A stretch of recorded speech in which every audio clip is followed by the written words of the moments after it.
कैसे हैं आप सभी लोग। एक बार फिर से स्वागत है आपका हमारे YouTube channel study with Yogesh में। लास्ट टाइम हमने 4 क्लासेस देखी बच्चों, जो कि विंसर ईयर बुक की है, और मैं उम्मीद करता हूं कि वो आप पैरेलली अपनी तैयारी में उसको इंक्लूड करेंगे, क्योंकि आने वाला जो एग्जाम है आपका, चाहे एपीएस का हो या बीपीडीओ वीडियो का जो री एग्जाम है वो है, या कोई अन्य एग्जाम जो अब यहाँ से, क्योंकि हम उम्मीद करेंगे कि गवर्नमेंट 2027 में जब इलेक्शन मोड पे जाएगी तो उससे पहले पहले कहीं ना कहीं विज्ञापन आपको देखने को मिलते हैं। एक ट्रेंड है बच्चों, हर सरकारें चाहती हैं कि जाते जाते एटलीस्ट कुछ और पदों पे विज्ञापन जो है जारी कर दिया जाए, तो उससे एक अपॉर्चुनिटी आपके लिए क्रिएट होगी, एक मौका आपके लिए क्रिएट होगा। तो उस मौके को आपने क्या करना है, अपने पक्ष में भुनाना है किसी भी हाल में, ठीक है। एड़ी चोटी का जोर लगाइए और सरकारी नौकरी पाइए बच्चों। आपके हाथ में आपका भविष्य है, आप जैसा करेंगे वैसा आप लोग पाएंगे, ठीक है। चूंकि कई बच्चे इसमें कमेंट लिख रहे थे, सर कि एक बार बीपीडीओ वीडियो और पटवारी री एग्जाम के बारे में थोड़ा सा बताइए कि क्या पढ़ना है, कैसे करना है, और इसके संबंध में जो भी आपको इंफॉर्मेशन है कि कब एग्जाम होगा, क्या होगा, उसके बारे में थोड़ा सा मतलब हमें भी गाइड कीजिए या बता दीजिए, ठीक है। देखिए बच्चों, चूंकि जब एग्जाम आपका हुआ था उसके बाद जो सीबीआई इंक्वायरी के बाद उससे पहले जो पेपर जो कैंसिल कर दिया गया था, रद्द कर दिया गया था, दोबारा री एग्जाम की बात चल रही थी। अभी कई सोर्सेज में आप देख रहे होंगे, भले ही ऑफिशियल नहीं है या कोई न्यूज़पेपर है, या आप देख रहे होंगे अधीनस्थ सेवा चयन आयोग के माध्यम से किसी मतलब कई आप देखे होंगे सोशल मीडिया वगैरह में जाते हैं लोग, इंटरव्यू लेके आते हैं, तो कई लोग ये कह रहे थे कि अप्रैल माह में उसका एग्जाम प्रस्तावित है, तो मे भी हो भी जाए बच्चों अप्रैल में, ठीक है। तो आपको क्या करना है, आपको अपनी तैयारी अप्रैल माह के हिसाब से ही करनी है, ठीक है। क्योंकि पुख्ता तो जानकारी है नहीं कि अप्रैल में होगा, मई में होगा, लेकिन अगर आप मान के चलिए अप्रैल माह में एग्जाम होता है तो आपके पास सिर्फ और सिर्फ 2 महीने का समय बचा है, यानी आपके पास फिर से एक अपॉर्चुनिटी क्रिएट होती है फाइनल सिलेक्शन को लेके। क्योंकि पिछली बार जो एग्जाम हुआ था उसमें तो ये पता ही नहीं चला कब हुआ, क्या हुआ, कब ये कैंसिल हो गया अचानक से, ठीक है। तो क्योंकि उस वाले एग्जाम में ये एनालिसिस करने का मौका ही नहीं मिला किसी को कि यार उसके मार्क्स कितने आ रहे, पेपर कैसा था, क्या था, वो जो था जो हुआ सो हुआ, ठीक है, वो पास्ट है। आने वाले फ्यूचर में क्योंकि फिर से री एग्जाम इसका प्रस्तावित होगा, और जब भी एग्जाम होगा उसमें आपको सिलेक्शन के लिए पूरी तैयारी करनी है बच्चों, पूरी जोर आपको लगाना है, क्योंकि एक मौका है। किसी केस में अगर उस वाले एग्जाम में अगर आपका पेपर अच्छा नहीं हुआ था, तो इस बार आपको ये ट्राई करना है कि आपका एग्जाम ट्राई क्या, पूरी कोशिश करनी है, पूरा ताकत लगानी है कि एग्जाम अच्छा भी हो और एग्जाम अच्छे के साथ साथ फाइनल सिलेक्शन भी हो। इसके लिए क्या करना है, इसके लिए स्कोर करना है। स्कोर कैसे होगा, जब आप पढ़े रहोगे, ठीक है। जब मैंने अभी 2 दिन पहले क्लास दी थी आपको कि कहीं ना कहीं एक ऐसा फैक्टर जो आपकी सफलता में बहुत बड़ा बाधा क्रिएट करता है या बाधा बनता है, वो क्या है, आप उन्हीं नोट्स को बार बार पढ़ते हो, उसमें नया कुछ भी इंक्लूड नहीं करते हो। एग्जैक्टली सेम चीज बीपीडीओ वीडियो के लिए भी आपके सामने आ सकती है कि आप वही चीजें जो आपने पहले जब री एग्जाम नहीं हुआ था, यानी री एग्जाम से पहले, यानी पेपर जो मेन एग्जाम था इसका जब हुआ था, उसके लिए जो तैयारी कर रहे थे, अगर आप आज भी उन्हीं नोट्स को पढ़ के पेपर देने जाते हैं तो कहीं ना कहीं आपके लिए चीजें परेशानी क्रिएट कर सकती है। अब आप ये कहोगे सर आप तो ऐसा कहना चाह रहे हो कि उसकी कोई औचित्य ही नहीं है, उसको पढ़ना ही नहीं है, मैंने ऐसा कहा ही नहीं बच्चों, ठीक है, वो अपनी जगह है। लेकिन जो ये समय मिला है बच्चों, उसमें आपको कहीं ना कहीं एक ऐसा पोर्शन जो आपका वीक है, और मैं आपको बता रहा हूं मैक्सिमम छात्र हिंदी में कम स्कोर करते हैं, यहाँ पे सच्चाई है बच्चों। हिंदी और रीजनिंग जिसका अच्छा है, बहुत अच्छा है, वो जो है जीएस और उत्तराखंड में मार खा जाता है। तो हर किसी का सारा सेक्शन बहुत अच्छा हो, ये कभी भी पॉसिबल नहीं हो पाता।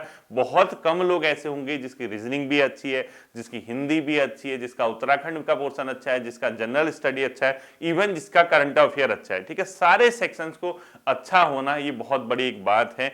और चूंकि जो मैं विंसर ईयर बुक पढ़ा रहा हूं वो बीपीडीओ वीडियो री एग्जाम के लिए भी अति महत्वपूर्ण साबित होगी आपकी, देख लेना आप, ठीक है। वहां से आपके क्वेश्चन बनेंगे, और अगर आप उसको तैयार कर रहे हैं, नहीं अगर आप उसको तैयार कर पा रहे हैं तो ये आपकी गलती बच्चों। मैंने 4 या 5 क्लासेस करा दी हैं उसकी, अगर आपने नहीं की है विंसर ईयर बुक की क्लासेस, तुरंत जाइए और प्ले लिस्ट में देखिए, विंसर ईयर बुक 2026 के नाम से एक फोल्डर होगा, उसको तैयार कीजिए, ठीक है। तो आपको क्या करना है, जितना समय बचा है अपनी कमी को खुद पहचानिए, क्योंकि आपसे बड़ा ज्ञाता आपके स्वयं के परिप्रेक्ष्य में कोई नहीं हो सकता। जितने बड़े आप, जितना ज्यादा आप खुद को जानते होंगे उतना दूसरा नहीं समझ सकता। ये एक बहुत बड़ा मास मुझे सुन रहा है, आप अलग अलग जगह से, अलग अलग क्षेत्र से मुझे सुन पा रहे होंगे, और हर किसी को उम्मीद होगा कि सर एक कॉमन चीज बताएंगे कि यार ऐसे ऐसे तैयारी करो, ये करो, और बीपीडीओ वीडियो एग्जाम के लिए ये पोर्शन पढ़ो। बच्चों उसका कोई महत्व नहीं रहेगा, क्योंकि हर किसी की अलग अलग समस्याएं हैं, हर किसी का कुछ स्ट्रांग पॉइंट है, हर किसी का कोई ना कोई कमजोर सेक्शन है,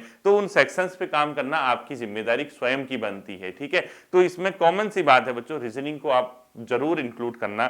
मैं आपसे ये कहूंगा कि आप डेली कम से कम 1 घंटा रीजनिंग की प्रैक्टिस कीजिए, क्योंकि जब आप देखेंगे क्वेश्चन नंबर 21 से क्वेश्चन नंबर 30 तक जब आपको 10 क्वेश्चन देखने को मिलते हैं या किसी और जगह देखने को मिलते हैं, वो 2 से 3 पेज की रीजनिंग डाले रहता है, बड़े बड़े क्वेश्चन होते हैं और हर किसी का एक एक नंबर, तो ये नंबर बहुत कीमती होते हैं बच्चों। जो 10% अंक है उसी से आपका सिलेक्शन होना है, वो अति महत्वपूर्ण है। इसके साथ हिंदी का पोर्शन बच्चों, हिंदी जो आपको आती है बहुत अच्छी बात है, आपने हिंदी पढ़ी है, हिंदी व्याकरण का, क्योंकि आपने देखा होगा यहाँ पे नाम मात्र का हिंदी व्याकरण का पोर्शन बोलते हैं, लेकिन पूछता नहीं है अधीनस्थ वाले। ठीक है, पूछते हो कुछ और ही चीज है। व्याकरण का सेक्शन में कम देखने को मिलता है और दूसरी चीजें उसमें ज्यादा देखने को मिलती है, शब्द के अर्थ, जो लोकल बोली भाषा है उसके संबंध में, या कोई अदर चीज। क्योंकि ग्रामर का जो सेक्शन है हिंदी व्याकरण का, वो कम देखने को मिलता है 20 नंबर के पेपर में, 5-7 क्वेश्चन से ऊपर उसमें देखने को मिलते नहीं है। लेकिन जो देखने को मिलता है उस पर अगर आप काम अभी भी नहीं कर रहे हैं तो फिर ये आपके लिए बेवकूफी भरा हो सकता है डिसीजन। ठीक है,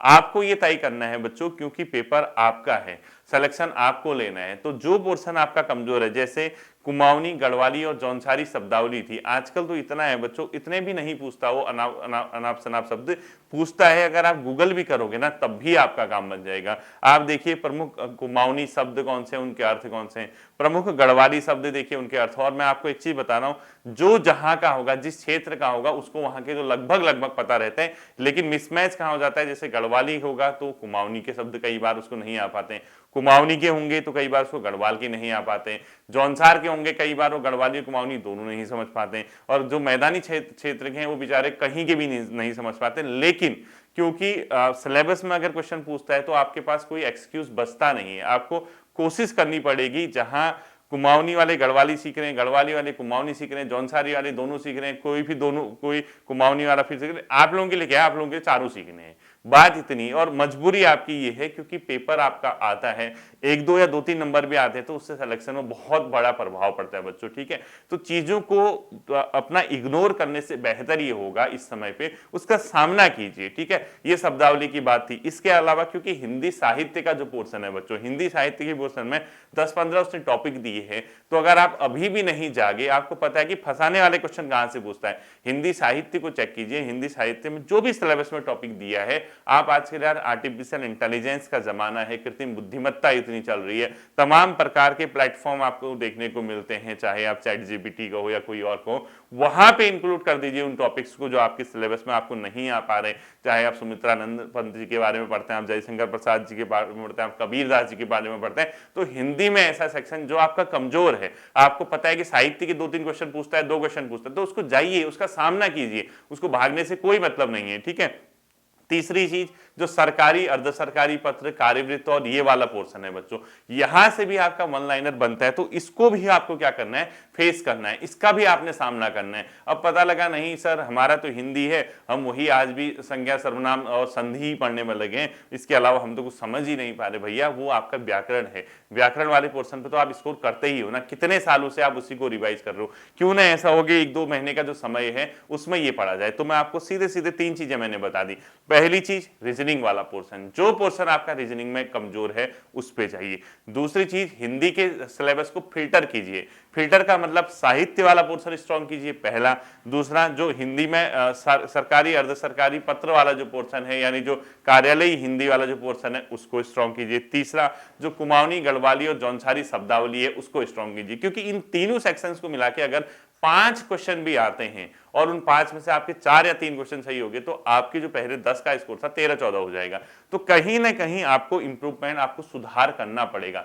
सुधार नहीं करोगे तो चीजें वहीं की वहीं फंसे रहेंगे, और उसके बाद फिर कहोगे पेपर देने के बाद सर ये हो गया, वो हो गया, ऐसा हो गया, वैसा हो गया। तो फिर यही क्वेश्चन उठता है कि जैसा भी हुआ इस समय तक क्या कर रहे थे आप, आपने तैयारी क्यों नहीं की, आपने चीजों को सीखा क्यों नहीं। भाई ऐसा होता है जब सिलेक्शन होता है तो किसी का तो होगा ना, 500 पदों पे अगर भर्ती हो रही तो उन 500 लड़कों का तो होगा ना, लड़कों मतलब बच्चों का, कैंडिडेट्स का। ठीक है, तो किसी ना किसी का जब सिलेक्शन हो रहा है तो आप अगर पीछे छूट रहे हैं तो कहीं ना कहीं क्वेश्चन आप पे भी उठेंगे। और ये जीवन का सत्य है बच्चों, इंसान आपकी असफलता को बाद में देखता है, जो पहले अगर आप सफल होंगे तो सारी चीजें खत्म हो जाती हैं, लेकिन आपने कितनी मेहनत की है, कितना आपने तैयारी की है, वो तब तक मायने नहीं रखता जब तक उसका परिणाम सामने नहीं आता। ये आप भी जानते हैं, ये दुनिया भी जानते हैं। और सिर्फ आप ये चीज समझेंगे कि कई बार क्या होता है, बैड लक की वजह से एग्जाम नहीं निकल पाता। लेकिन बैड लक अगर आप बार बार बैड लक होता, पहली बार, दूसरी बार, तीसरी बार, चौथी बार, एक सीमा के बाद आपका जो बैड लक है वो भी इंसान बच्चों उसको मजाक में लेने लग जाता है। खुद आपको लगने लगेगा कि यार अब मैं क्या एक्सक्यूजेस दूं। ठीक है,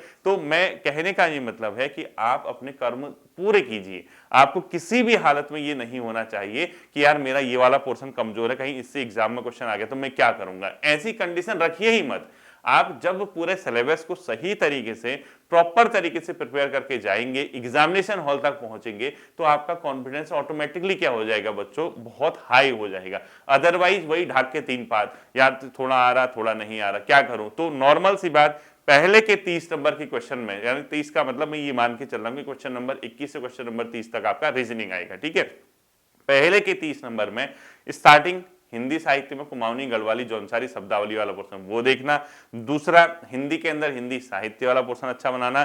तीसरा, हिंदी के अंदर कार्यालयी भाषा वाला जो पोर्शन है बच्चों, ठीक है, ये तीन चीजें। रीजनिंग 10 नंबर की अच्छी बनाओ। तो जब ये 15 नंबर पे आप काम करोगे, इस 15 नंबर में अगर आपके 9, 10, 11 नंबर अगर बन गए तो आपका काम बन जाने वाला है। ठीक है, आप आते उत्तराखंड की ओर। उत्तराखंड आपने बहुत पढ़ी है, एक सीमा से अधिक आपने उत्तराखंड पढ़ी है, और सभी छात्रों ने पढ़ी है। ठीक है, तो एक सीमा से अधिक अगर आप उत्तराखंड पढ़ते हैं तो उसमें बार बार रिवीजन करना अच्छी बात है। लेकिन आप जानते हैं क्वेश्चन आते हैं 40, अब 40 क्वेश्चन आते हैं तो उसमें क्या इंक्लूड करता है, नई चीजें, सरकार की क्या क्या पॉलिसीज चल रही, क्या योजनाएं चल रही हैं, उत्तराखंड सरकार के बजट का क्या प्रावधान। जैसे बजट है, जैसे एपीएस का एग्जाम है आपका, क्योंकि बजट उसने इस बार अभी दिया नहीं है। ठीक है, नया बजट अभी उत्तराखंड में पारित नहीं हुआ है, या अभी बजट सेशन शुरू नहीं हुआ है, तो क्वेश्चन में भी आपके पिछले बार के बजट से आए, यानी 25-26 वाले, वो विंसर ईयर बुक में जो भी कवर किया होगा वो मैं आपको बता दूंगा। हालांकि जब एग्जाम आपका पिछली बार मैंने बजट सेशन हुआ था तब मैंने बजट वगैरह, आर्थिक सर्वे वगैरह कराया हुआ है। तो जैसे आपका बजट का पोर्शन है वो पिछली बार का, वो आपको कवर करना है। गवर्नमेंट की स्कीम्स कवर करनी है, क्या पॉलिसीज गवर्नमेंट एडॉप्ट कर रही है वो देखना है, किन किन पॉलिसीज में क्या प्रावधान है वो चेक करना है। इसके साथ साथ ही राज्य के जो प्रतिष्ठित हमारे क्या है व्यक्तित्व कहे या कुछ भी कहे, उनको राष्ट्रीय या अंतर्राष्ट्रीय या राज्य लेवल पे कौन से पुरस्कार दिए जा रहे हैं, उन पुरस्कार की क्या विशेषता है, इन चीजों पे थोड़ा सा काम कीजिए। अब पता लगा वही इसकी सीमा को कौन छू रहा, ये दर्रा किसके बीच है, ये क्या, वो तो आपको आता ही है, वो आपसे कहां भागने जा रहे हैं बताओ। जब चीजें आपको पहले से पता है वो आपसे दूर जाएंगी क्या। आप खुद सोचिए, जब तक आप नया इंक्लूड नहीं करोगे तो कैसे चलेगा बताओ। आपको कुछ ना कुछ करना पड़ेगा ना। अब आपने एक दिन खाना बनाया, आपने कहा कि यार देखो आज जो है मेरे को भूख नहीं है, इसको कल खा लूंगा। अगर आप कल खा लोगे अच्छी बात है, लेकिन आप जब कल खाते हो उसको गर्म करते हो, धनिया वगैरह मारते हो, कई लोग उसको फ्राई कर लेते, तभी तो टेस्टी होता है ना। अगर आप उसको ज्यों का त्यों अगले दिन खाओगे, चावल ही मान के चलिए आप 10 घंटे बाद खाते हो, तो कैसा हो जाता हो। तो उसके लिए आप क्या करते हो, फ्राई करते हो, कुछ करते हो ना, ताकि वो इनहेंस कर जाए उसका टेस्ट। वही परीक्षार्थी के लिए भी है बच्चों, जब आप पेपर देने जाते हैं जो चीजें रही हैं आपकी वो आपकी ही रहेंगी, लेकिन उसमें कुछ ना कुछ नया आपको इंक्लूड करना पड़ेगा, तभी जाके आपका कॉन्फिडेंस बूस्ट अप होगा। और जहां विश्वास या आत्मविश्वास बढ़ा वहां सफलता के चांस डबल हो जाते हैं। ठीक है, तो उत्तराखंड में इन चीजों को आपको कवर करना है। रहा जीएस का पोर्शन, क्या करोगे भाई, 25 नंबर की जीएस है, 2 महीने 2.5 महीने अभी समय बचा है, क्यों नहीं पढ़ रहे हो जीएस बताओ। मैंने आपसे 100 बार चिल्ला चिल्ला के बोला है कि अंतिम समय में क्या होता है, जब डेट आ जाती है एग्जाम की, उस समय घटना चक्र या लूसेंट की ऑब्जेक्टिव लगाइए। वो प्रासंगिक भी है, ठीक है, वो आपके लिए सही भी है। लेकिन अगर आप पता लगा कि भाई वो जीएस तो है ही है, अभी पेपर नहीं आया, स्टार्टिंग से वही पढ़ने में लगे बार बार, भाई वो कहीं नहीं जाने वाला आपसे। तो जिस समय आपको समय होता है तो मेन टॉपिक कवर कीजिए। जैसे जो भी किताब आपके पास होगी, सपोज दृष्टि जीएस, दृष्टि आईएएस की अगर आपके पास क्विक जीएस बुक है, उसमें मेन टॉपिक कवर कीजिए। अनावश्यक मैं कहता ही नहीं हूं, क्योंकि ग्रुप सी के लिए मुझे पता है फालतू चीजें नहीं पढ़नी है बच्चों। ग्रुप सी में जीएस का पोर्शन 25 नंबर का है, अब क्या करोगे इस 25 नंबर के लिए इतना सब कुछ पढ़ के।